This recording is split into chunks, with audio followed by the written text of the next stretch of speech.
Good day. Everybody is welcome. Today we will be discussing transition with sledgehammer. Use of sledgehammer enables you to apply easy transition plus extra power. You will make your transition easier and more reliable. In addition to that, you will get extra power. Have you watched anybody using sledgehammer? The very first move with sledgehammer, you have to move laterally.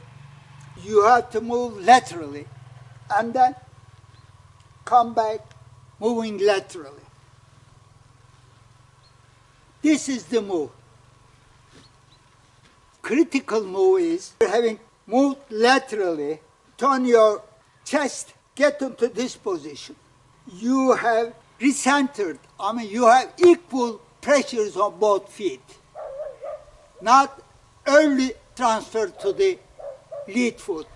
At the end of the backswing, you have almost some 70-80% pressure on your trail foot.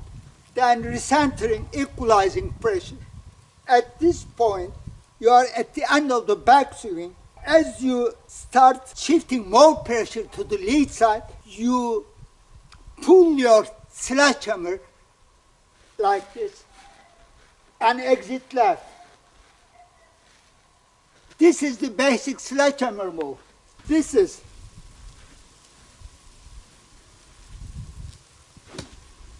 main sledgehammer move is at the top of the backswing, just at the beginning of the transition.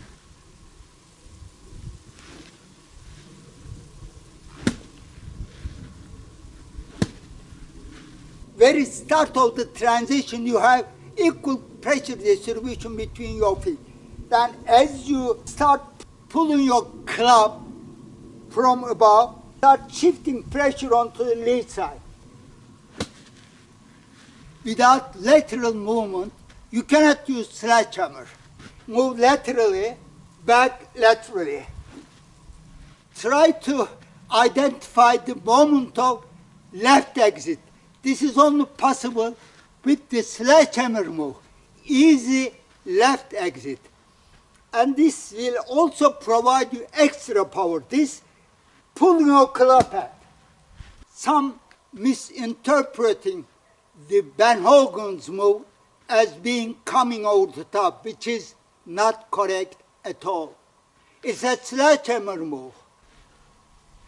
Don't early shift the pressure in transition toward the lead side. Thank you for watching. I hope it's useful. See you in the next video.